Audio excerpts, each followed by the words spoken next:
নমস্কার, আমি Bithi. Welcome to my channel রাইডিয়েলি ব্লগ। কেমন আছো সবাই? আশা করছি অনেক ভালো আছো, আর যে যেখানে আছো একদম সুস্থ আছো।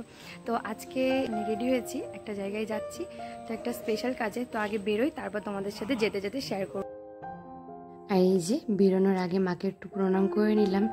তো আমি, বর্ণা আর সোনালি দিয়ে আমরা তিনজনই যাচ্ছি।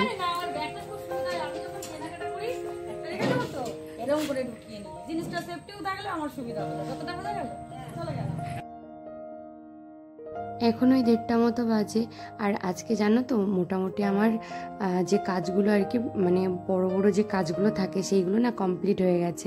তো আমি জানতাম না যে আজকে বেরোনো হবে, তারপর না ওই কাজগুলো আজকে মনে হলো তাড়াতাড়ি করে ফেলি। তো দেখো এই যে এখন বেরোচ্ছে, আমার না অতটা টেনশন নেই। ওদিকে আরিয়ানকে ঘুম পাড়িয়ে দিয়েছি, আর ওর একটু খাবার বসিয়ে দিয়েছিলাম, খিচুড়ি। তো সেটা মাকে বললাম নামিয়ে নিতে। আজকে অনেক দিন পরে না ভ্যানে উঠলাম, জানো তো। অনেক দিন তো ভ্যানে ওঠা হয় না। তো রাস্তাতে বেরিয়ে দেখি যে ভ্যান যাচ্ছে, তো আমরা ভ্যানেই উঠে পড়লাম। টোটোর জন্য আর দাঁড়াইনি, কেননা কিছুক্ষণ বাদে আমাদের ট্রেন। আর তারপর না হচ্ছে বৃষ্টিও যখন তখন এসে যেতে পারে, সেই জন্য আমরা ভ্যানেই চলে এসেছি। তো ভ্যানে উঠে না ভীষণই ভালো লাগছিল। আর এই যে আমরা স্টেশনে চলে এসেছি, আর সোনালি দিয়ে এখন টিকিটটা কেটে নিল। তো দেখো এই যে কিছুক্ষণ বাদে তো ট্রেন চলে আসবে। তো আমরা এখন এখানে একটু সবাই মিলে বসে একটু ফটো তুলছিলাম। আর এই যে আমরা এখন ট্রেন থেকে নেমে পড়েছি। তো কোথায় এসেছি? আমরা এসেছি কাঁচরাপাড়াতে, বুঝলে তো। তো কয়েকটা জিনিস কেনাকাটা করব, বিশেষত বড় টড়ো কোনো জিনিস কেনাকাটা করলে আমরা কাঁচরাপাড়াতেই আসি। তো দেখো এই যে চলে এসেছি। আর তোমাদের একটা কথা বলে রাখি, দেখো আমি যে ফোনটা দিয়ে ভিডিও করেছি না, একটুখানি ভিডিওটা মানে আবছা আবছা লাগছে। তো তোমরা একটু কষ্ট করে দেখে নিও প্লিজ। আর আরিয়ানটা না এত দুষ্টু হয়েছে, ও 3-4 বার না আমার ফোনটা ছুঁড়ে ফেলে দিয়েছে, যার কারণে ক্যামেরাটা একটুখানি খারাপ হয়ে গেছে। আর আমি বাড়ি থাকলে মোটামুটি আমার হাজব্যান্ডের ফোন দিয়ে, না হলে আমার শাশুড়ি মায়ের ফোন থেকে ভিডিও করি। তো ইচ্ছা আছে নতুন একটা ফোন নেওয়ার। তো দেখা যাক পুজোর আগে কি হয়, নিতে পারি কিনা। তো যাই হোক, ফার্স্টেই না আমরা চলে এসেছিলাম একটা ব্যাগের দোকানে। তো এখান থেকে কয়েকটা ব্যাগ নেওয়া হলো, ওই 2-3টে মতন ব্যাগ নেওয়া হলো। আর আমি না দেখছিলাম যে যদি আমি এমএ পড়ি তাহলে কোন ব্যাগটা নেব, সেটাই কিন্তু পছন্দ করে রেখেছি। আর তারপর না চলে এসেছিলাম আমরা আগমনী বাসন্তীতে। তো এখানে আসাই ছিল আমাদের মেন উদ্দেশ্য। এখান থেকে আমরা আজকে মায়ের জন্য শাড়ি কিনবো। মা বলতে হচ্ছে মা মনসার জন্য শাড়ি কিনবো। তো প্রত্যেক বছরে না মা মনসাকে আমরা এখন শাড়ি পরাই, এই 2 বছর ধরে শাড়ি পরাচ্ছি। তো এবারও শাড়ি পরানো হবে, তার জন্য শাড়ি কিনতে আসা আর কি। দেখো এটা, তারপর ভিডিও কল করছি। ভিডিও কল করেছিস? না না, আমি ভিডিও করছি। হলুদটা মানে তোমার আঁচলে থাকবে না? আঁচলে। এটা তো ভালো লাগছে না, এটার মানে এখানে যতগুলো আছে তার থেকে এটা ইয়ে লাগছে।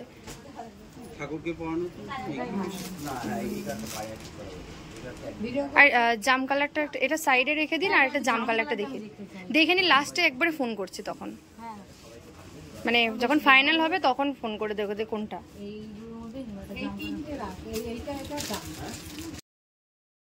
প্রথমে না বর্ণা ভেবেছিল যে জাম কালার নেবে মায়ের জন্য, কিন্তু জাম কালারের থেকে আরেকটা যে কালার নেওয়া হয়েছে ফাইনালি, সেটা সব থেকে আমাদের বেশি ভালো লাগছে। মনে হলো যে এটাই মাকে পরালে ভালো লাগবে। তো নেক্সট আমরা আরেকটা শপিং মলে চলে এসেছিলাম। এখান থেকে সোনালির দিকে কটা কুর্তি নিল, তো সেটা এখন একটু ট্রায়াল দিতে গেল দেখো। আর এরপর না আমি এই দোকানটা থেকে আমার জন্য একটা ড্রেস কিনেছি। তো তোমাদের সবটাই বাড়িতে গিয়ে দেখাবো যে কী কী কিনলাম। আরও কয়েকটা জিনিস কেনা হয়েছে। আর তারপর না আমাদের সবারই খুব খিদে পেয়ে গেছিলো, কারণ অনেকটাই বেলা হয়ে গেছিলো।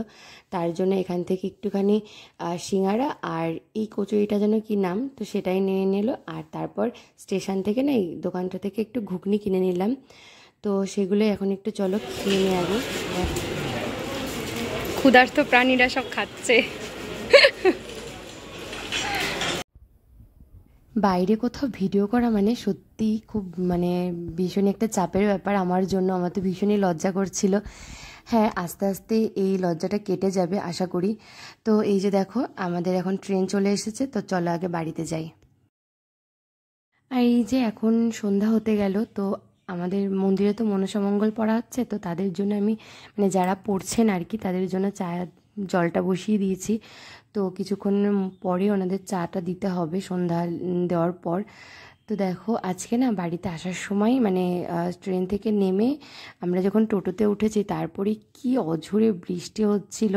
তো যখন আমরা টোটো থেকে নেমেছি মানে এত বৃষ্টি হচ্ছিল যে বাড়িতে আস্তে আস্তে পুরো ভিজে গেছি আর কি। তারপর এসে খাওয়া দাওয়া করে আর আমি মন্দিরে যাইনি, শরীরটা ভালো লাগছিল না, অনেকটা সময় দাঁড়িয়ে থাকতে হয়েছিল। তো তো সেই জন্য একটুখানি ব্যাক পেন হচ্ছিল আমার। তো এই যে এখন ওনাদের জন্য চাটা করে নিয়ে আগে চলো।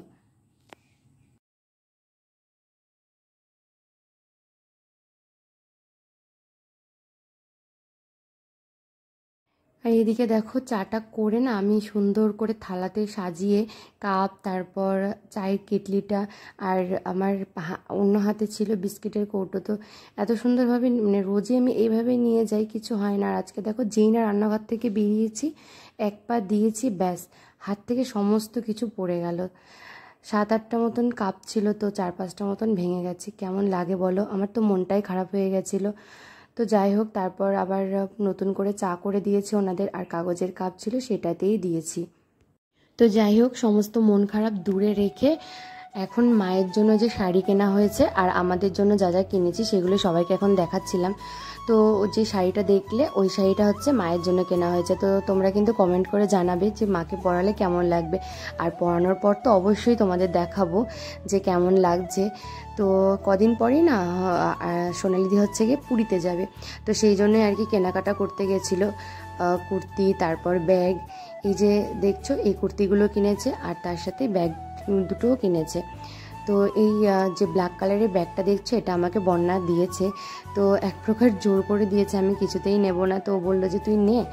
আর এই যে এটা ওর মানে বন্যার দিদার জন্য আর ওর মায়ের জন্য কিনেছে। তো দিদাও যাচ্ছে পুরীতে, তো পুরীতে সমুদ্রে যখন স্নান করবে তখন তো শাড়ি পরে নামতে পারবে না, তো সেই জন্যই আর কি ওনার জন্য কুর্তি নিয়েছে। আর এই দেখো এই কুর্তিটা কি সুন্দর, তাই না বলো? এটা আমি পছন্দ করে দিয়েছি, আর সোনালি দিকে কিন্তু পরে ভীষণই ভালো লাগছিল, খুব মিষ্টি একটা কালার বলো। দেখো আমার জন্য এই রেড কালারের ড্রেসটা নিয়েছি। তো তোমরা বলো যে আমাকে এটা কেমন লাগবে পরলে। পরার পরে হ্যাঁ দেখাবো তোমাদের। তো এটার সাথে একটা বেল্ট আছে ওই যে বন্যার হাতে ওটা, আর তার সাথে দেখো এই কন্টেনারগুলো কিনেছি। তো এটাতে না আরিয়ানের জন্য আমি ঘরে যে সেরেলাকগুলো তৈরি করি সেগুলোই রাখবো করে ভেবেছি, তো সেই জন্যই কেনা। আরিয়ান ঘুমোচ্ছে, তার জন্য দেখো বন্যার মেয়ে একা একাই খেলছে। তো চলো আজকের মতো ভিডিওটি এখানেই এন্ড করছি এই সুন্দর মুহূর্তটা দিয়ে, আর বেশি বড় করব না। তো তোমাদের যদি আমার ভিডিওটি ভালো লেগে থাকে অবশ্যই একটা লাইক করে দিও, আর আমার চ্যানেলটিকে সাবস্ক্রাইব করে আমার পাশে থেকে। আর তোমাদের করা একটা লাইক আমাকে নেক্সট ভিডিও বানাতে অনেক বেশি মোটিভেট করবে। তো চলো টাটা, ভালো থেকো সবাই, ধন্যবাদ।